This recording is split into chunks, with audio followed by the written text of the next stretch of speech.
Bonjour à tous, j'espère que vous allez bien. Aujourd'hui dans cette nouvelle vidéo, on va parler de stratégie d'investissement sur le court, moyen, long terme. Combien d'années faut-il garder un bien immobilier en Thaïlande? Quelles sont les stratégies optimales? Quelles sont les taxes qui viennent avec? Je vais décomposer un peu tout ça pour que vous ayez plus de clarté dans le long terme de vos objectifs quand vous faites un investissement immobilier en Thaïlande. On me pose souvent la question, et pas plus tard que ce matin, un ami qui s'appelle David, que j'ai d'ailleurs rencontré par YouTube et avec qui on a fait 2 investissements immobiliers ensemble, me poser des questions justement sur ces reventes, et je me suis dit que peut-être que c'était une bonne idée de faire une vidéo là-dessus. Sachez que c'est aussi pour ça que je fais YouTube, que j'essaie d'ajouter un maximum de valeur aux gens. C'est pas pour vous vendre des villas à 30 millions de bahts à Phuket où vous ferez 5% de ROI. Je suis pas agent immobilier, je le répète, mais c'est surtout pour élargir mon réseau, faire des rencontres comme celles que j'ai fait avec David qui me permettent d'avancer plus vite et d'aller plus loin aussi. Et donc aujourd'hui, je vais simplement vous expliquer les détails de l'investissement en Thaïlande en termes de taxes et de décisions court terme, long terme, combien d'années garder un bien immobilier. Donc je vais tout d'abord vous expliquer pour un leasehold ce que je pense et quelles sont les taxes qui viennent avec. Pareil pour un freehold, et ensuite je vais vous expliquer en troisième lieu la stratégie que personnellement je fais et qui je pense est la meilleure. Donc restez jusqu'au bout de la vidéo, comme ça je pourrais vous expliquer ça un peu en détail. Je ne vais pas aujourd'hui expliquer comment ça marche de faire un leasehold ou un freehold. Si vous êtes ici, je pars du principe que vous connaissez déjà la différence. Si c'est pas le cas, j'ai des vidéos sur ma chaîne qui expliquent ça, donc je vous invite à aller regarder ces vidéos avant de regarder celle-ci, parce que ici on parle de stratégie long terme et non pas de légal pour acheter une villa. Donc déjà, la première chose qu'il faut savoir quand vous achetez une villa en leasehold, c'est que vous avez 1,1% de frais de transfert, qui sont en fait simplement des frais d'enregistrement du lease au Land Department. Donc sur le dos du chanotte, vous aurez un lease qui sera écrit à 30 ans à votre nom personnel avant que le terrain ne revienne au propriétaire. Et ça, en fait, c'est 30 ans, c'est pas 60, c'est pas 90. Ce qu'on vous dira là-dessus, c'est pas forcément vrai. Donc je parle pas non plus du renouvellement, mais ce que j'ai envie de dire simplement, c'est qu'il n'y a pas de solution pour faire un lease de plus de 30 ans. Donc ça, c'est une première chose. Et donc qu'il faut avoir cette vision déjà d'investissement qui est sur maximum 30 ans. Et il faut aussi savoir que vous pouvez revendre un lease. Par exemple, si ça fait 5 ans que vous avez votre maison qui est sur un lease de 30 ans et que vous souhaitez revendre la villa à quelqu'un d'autre avec le terrain qu'il y a dessus, eh bien vous pouvez le faire, et le frais de transfert sera de nouveau 1,1%, mais le prochain investisseur n'aura plus que 25 ans sur son lease, ce qui fait que de manière générale, en fait, dans le lease, sur le temps, il y a une dévaluation. Donc si on pense moyen-long terme, pour moi, c'est pas la meilleure stratégie, le lease.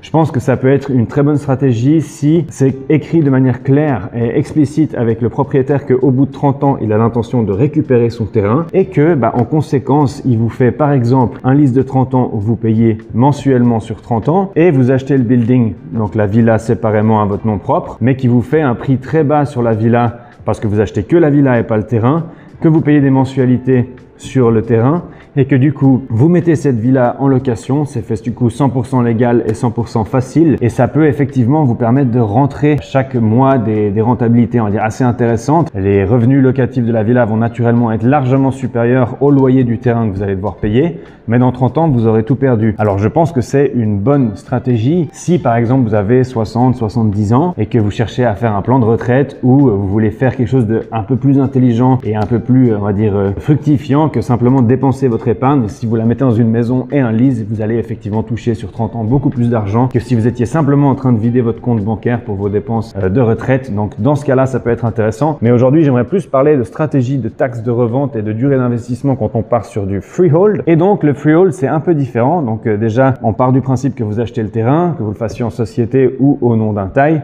Je répète, faites-le légalement, mais c'est pas le sujet de cette vidéo. Et vous achetez la maison également en nom propre. Donc ça, vous pouvez le faire en tant qu'étranger, il n'y a pas de problème avec ça, pas de complications. C'est 2% de taxes sur la maison, c'est 2% de taxes sur le terrain. Et ça, c'est ce que vous faites en fait au moment de l'achat. Et ensuite, si vous décidez de revendre la villa dans moins de 5 ans après l'avoir achetée, eh bien c'est de nouveau 2% de frais de taxes du terrain et de nouveau 2% de frais de taxes de la maison. Mais il y a une spécifique business tax qui s'applique, qui est de 3,3%. Et c'est simplement en fait une taxe que le gouvernement a mis en place qui permet d'aller prendre quelque chose aux entrepreneurs qui font de l'achat-revente, parce que le gouvernement thaïlandais ne sont pas stupides, loin de là, et ils savent qu'il y a beaucoup d'argent à faire sur de la plus-value quand on achète par exemple un projet sur plan à un prix très bas et qu'ensuite on le revend beaucoup plus cher. Ils ont quand même envie de toucher quelque chose, surtout chez les personnes qui font du business, parce qu'il faut savoir que si vous êtes résident dans la maison, cette specific business tax ne s'applique pas à vous. Ce que ça veut dire, c'est que si par exemple vous avez le Tangenban, donc le house book, le livret bleu, le blue book de la villa qui est enregistré à votre nom et que vous êtes enregistré comme résident dans cette villa, théoriquement, vous ne payez pas ce frais si vous le revendez parce que vous n'êtes pas considéré comme quelqu'un qui fait du business. Mais c'est très difficile en fait pour les étrangers à éviter cette taxe. C'est beaucoup plus facile pour les Thaïlandais parce qu'ils sont enregistrés en Thaïlande et qu'ils peuvent vraiment vivre dans ces maisons. Et donc, ce n'est de toute façon pas une solution que je propose. Vous n'aurez pas le choix. Si vous achetez un terrain, que vous achetez une maison et que vous la revendez en moins de 5 ans, vous allez payer cette specific business tax. Maintenant, qu'est-ce qui se passe après 5 ans? Eh bien, après 5 ans, cette taxe disparaît parce que vous n'êtes plus considéré comme quelqu'un qui fait ça pour du business, parce que faire un flip tous les 5 ans, c'est plus vraiment une activité professionnelle, c'est plus du long terme. Et en fait, à ce moment-là, vous n'avez plus qu'une stamp duty qui vient, c'est une autre taxe qui vient remplacer la specific business tax qui s'élève à 0,5%. Et ça fait que c'est intéressant de garder un bien immobilier en Thaïlande pendant plus de 5 ans pour éviter cette taxe. Maintenant, si on regarde un peu les choses dans l'ensemble, en tant qu'investisseur immobilier, en tant que personne qui cherche à faire de la rentabilité et non pas en tant que résident, qu'est-ce qui est vraiment intéressant et quelles sont les meilleures années pour faire de l'argent en immobilier? Eh bien, c'est assez simple. Quand vous achetez une maison sur plan, vous la payez naturellement beaucoup moins cher pour 2 raisons. La première, c'est qu'il y a un risque évidemment qui est plus élevé à acheter sur plan. Et la deuxième, vous ne touchez pas des revenus locatifs tout de suite. En plus, vous devez meubler la maison. Et donc, pendant une année et demie, vous êtes en attente sur le chantier. Alors que la personne qui achète une maison prête à l'emménagement peut toucher son premier revenu locatif le mois d'après. Donc, la différence entre surplan et clé en main est assez gigantesque en Thaïlande. On parle souvent de 20, 30, même des fois 40%. Et c'est pour ça que c'est très intéressant d'un point de vue business d'acheter sur plan et de faire construire et de revendre quand c'est prêt. Qu'est-ce que ça veut dire concrètement? Ça veut dire que sur la première ou sur les 2 premières années, le temps que le projet soit terminé, vous faites des rentabilités qui sont absolument énormes. Vous faites du 20, du 30%. Donc ces années-là sont précieuses. Ensuite, qu'est-ce qui se passe le moment où vous mettez la maison en location? Elle va pas continuer à prendre de la valeur, mais par contre, elle va prouver sur le marché quel est son potentiel de revenu locatif. Elle va montrer combien elle fait en saison haute, combien elle fait en saison basse ou combien elle fait en long terme si vous avez un bon locataire. Et donc, c'est aussi une année en fait qui vous permettrait, quand vous revendez la villa, admettons à l'année 3, de montrer aux futurs investisseurs, regarde, ma villa a fait X montant par mois et c'est pour ça que je te la vends avec un ROI, admettons, de 10% et que donc ça peut aussi vous permettre en fait de mettre un prix de revente qui est beaucoup plus élevé. Donc j'aurais tendance à dire que cette 2e, 3e année de détention d'un bien immobilier est aussi extrêmement précieuse parce qu'elle justifie beaucoup de choses.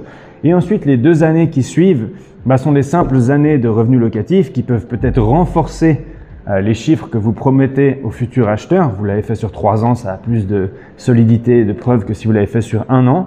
Et ensuite, vous avez cette special business tax qui tombe après la 5e année. Donc, vous passez de 3,3 à 0,5% de taxe à la revente, qui est aussi avantageux. Maintenant, qu'est-ce qui se passe après ces 5 années? Il se passe pas grand-chose. Votre bien immobilier est en location. Peut-être que vous allez faire du 10, du 15, du 20% si vous faites du court terme et que vous avez eu un très bon prix dessus, mais vous ne faites plus des chiffres assez extrêmes comme vous le ferez les premières années. Et c'est pour ça que beaucoup d'investisseurs ne gardent pas les biens immobiliers pendant 30 ans, mais préfèrent les garder pendant 3, 4, 5 ans. Alors, soit si quelqu'un est réellement actif, présent sur le marché, un peu comme moi, et que du coup je recherche facilement à faire de la plus-value, j'ai tendance à acheter un bien sur plan, l'amener jusqu'à la fin de l'ameublement et le revendre instantanément, ou alors le louer une année et le revendre, plutôt que d'attendre 5 ans juste pour épargner une taxe de 3%, parce que je sais que je pourrais faire beaucoup plus d'argent en revendant ma villa et en allant chercher directement un autre bien immobilier qui me redonnera une rentabilité de 30% sur la première année parce que je rachète du surplomb. Donc la façon de faire le plus d'argent possible en immobilier en Thaïlande, c'est évidemment en bénéficiant systématiquement des 2-3 premières années et donc en étant assez actif sur l'achat et la revente et non pas en attendant 5 ans juste pour économiser les 3,3% de taxes. Maintenant, est-ce que ces 3,3% de taxes doivent nécessairement être payés? Je ne vais pas vous expliquer comment contourner quelque chose de manière illégale, absolument pas. Mais ce que je peux vous expliquer, c'est que si vous avez une bonne relation avec un promoteur immobilier, vous pouvez très bien négocier avec lui pour que vous ayez un contrat de vente avec lui au moment où vous achetez le bien immobilier. Donc vous êtes un acheteur, ce qui veut dire que le terrain et la villa vous sont dus parce que vous avez un contrat de vente et que vous avez payé et que vous avez des preuves de versement. Donc il n'y a pas d'arnaque possible là derrière, mais en revanche, en attendant que vous soyez prêt à faire le transfert, si par exemple, la raison ça peut être que vous n'avez pas encore de société complètement active, de partenaire taille, peu importe ce qu'il faut pour acheter une maison légalement, eh bien, ce que vous pouvez faire, c'est juste enregistrer en attendant un lease de 30 ans, mais en restant lié avec un contrat de vente avec le promoteur. Ce qui veut dire que le moment où vous revendez la villa dans les 2 premières années, par exemple, les 3 premières années, c'est le promoteur qui va signer le papier, le transfert, pour que la villa soit transférée directement au futur acheteur. Et qu'est-ce que ça veut dire? Ça veut dire qu'en fait, le moment où vous achetez la villa, le terrain est au nom du promoteur. Vous vous sécurisez avec un lease de 30 ans, mais le terrain reste toujours au nom du promoteur. Donc les frais ne sont que de 1,1%. Ensuite, au bout de 2-3 années, vous décidez de revendre, vous avez trouvé l'acheteur parfait qui vous permet de faire une belle plus-value. Eh bien, c'est le promoteur, vu qu'il est lié par un contrat de vente, qui va signer l'acte de vente vers le futur acheteur. Et qu'est-ce que ça veut dire? Ça veut dire que sur ces 5 années, il y a eu un seul transfert du promoteur au futur acheteur. Et donc, il n'y a pas de spécifique business tax.